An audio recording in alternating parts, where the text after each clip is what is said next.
Hey guys, what's up? Welcome back. It's another Saturday and it's hot. The sun is being very disrespectful, but crazy thing is it's not as hot as it normally is. So I'm gonna take that small win and try to put in some honest work today. I'm gonna squat. I think I'm gonna try to go a little heavy. We're gonna see what happens, see how my knee feels. It always just depends on how the reps go, but we'll see how it goes. I'll keep y'all posted. Let's go.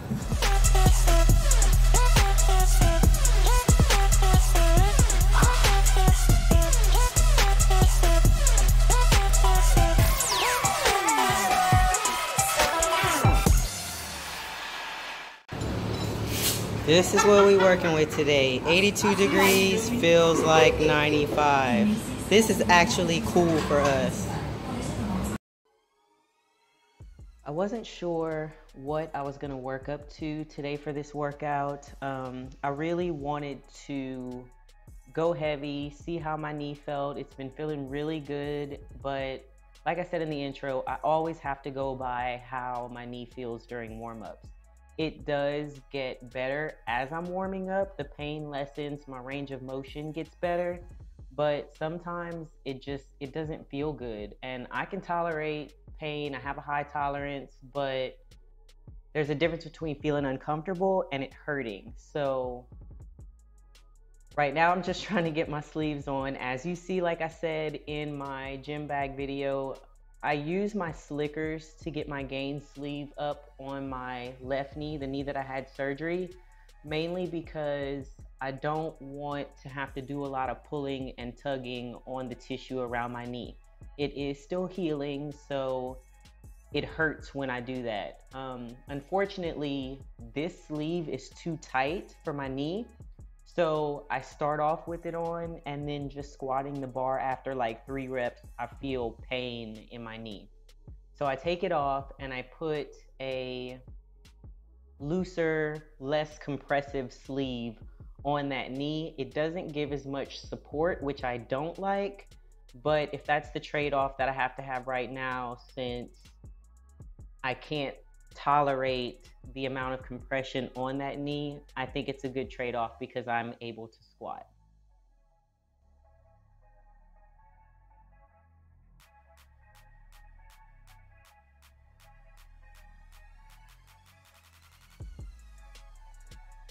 So as usual, I start off with the bar, and as you see from this set right here, my knee has to warm up, so my depth is not 100% there.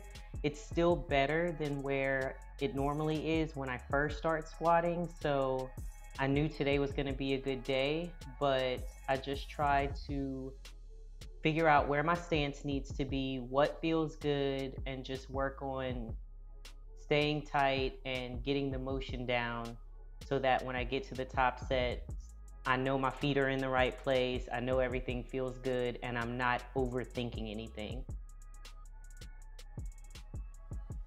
When you're lazy and don't want to put reds on, bust loading. I skipped recording one of the warm-ups. I did 40 kilos for a set of 3, and then decided since I was going to work up to a heavy single that it would be better for me to just take singles. So this is 132 pounds, and I just did 1 rep. Everything felt good. The group confirmed that I did not shift and my depth was there, so I knew I'd be okay moving up.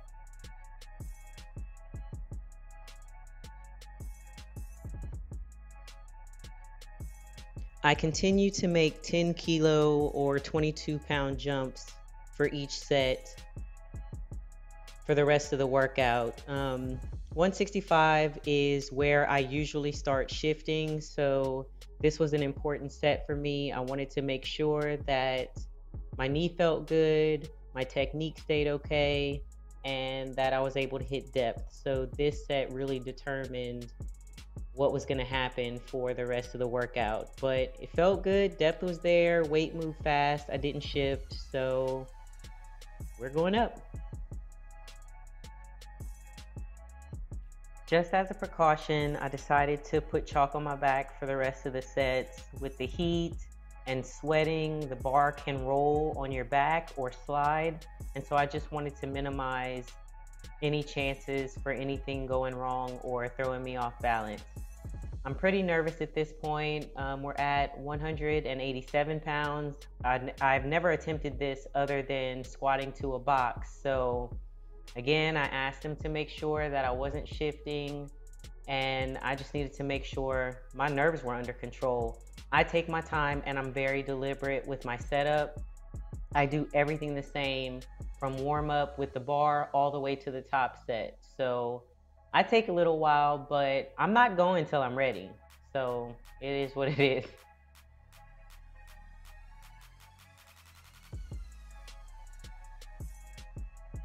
I'm still not sure why when I descend into the squat and come up, the bar is lower or slanted on my left side, on my bad knee, but it doesn't feel uncomfortable. It doesn't feel like anything's wrong. I just notice it whenever I go back and watch the videos. I hit the ammonia for this one because I was nervous. I ain't even gonna lie. We decided to skip 200 and go to 209. I didn't want to do a 10-pound jump after 187 moved as well as it did. So at this point, this is where I thought I was gonna stop for the day. So I was nervous, stomach a little upset. That's usual for my squat. So everything felt normal. The weight on this moved well, and it moved a lot faster than I thought it would. So we went up again after this.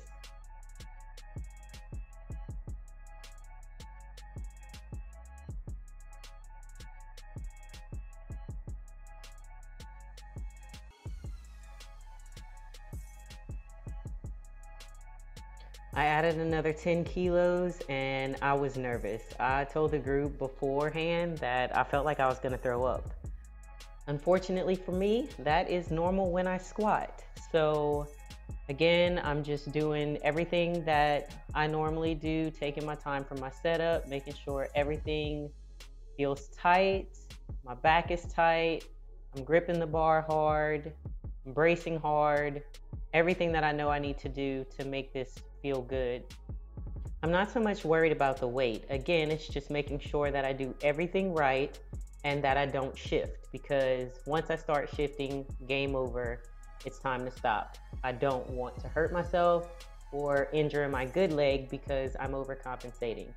But as you see, this moved easy, group is happy, Kathy's dancing, Janet is not impressed, but we're dancing and we're going up.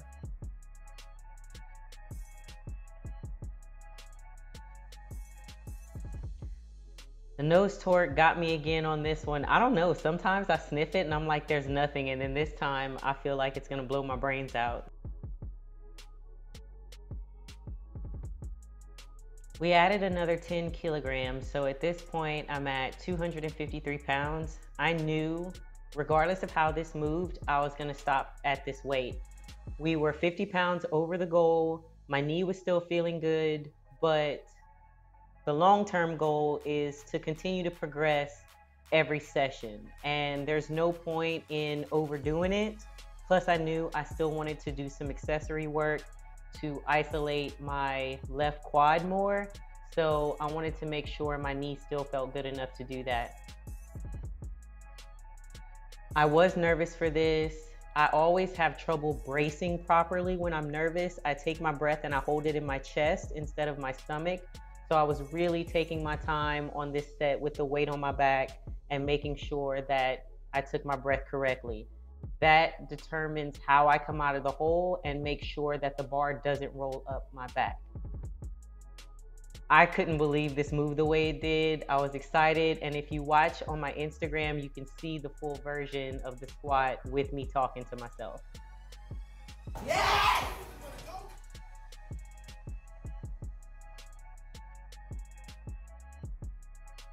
Once the adrenaline wore off, I started feeling a little bit of soreness in my knee, but I still wanted to get some accessory work done. I almost always do Bulgarian split squats to isolate that quad.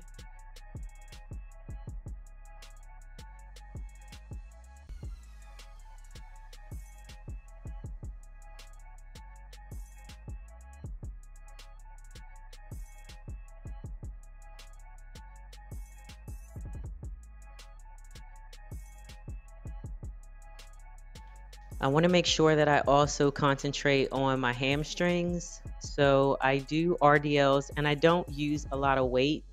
These are 20-pound dumbbells, but again, I'm very deliberate with the movement and I try to make sure that I go down slowly and I feel a very good stretch in my hamstrings and I hold the weight there for just a minute.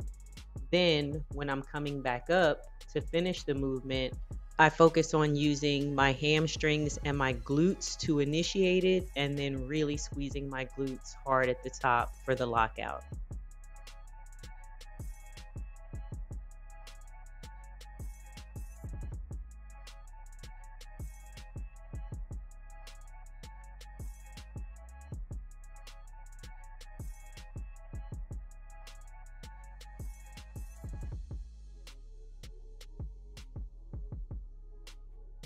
Cossack squats are difficult for me because I'm mainly worried about leaning into that knee, and then if something hurts, am I going to be able to hold myself or am I going to fall?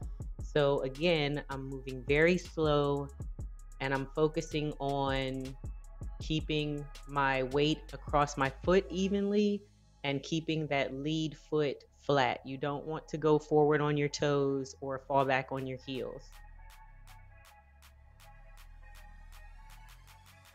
These sets were the best that I've been able to do these. I felt more work in my quad on my bad knee. And I also felt that this was the most range of motion and the most depth that I've gotten being able to do these. So overall, today was a great day.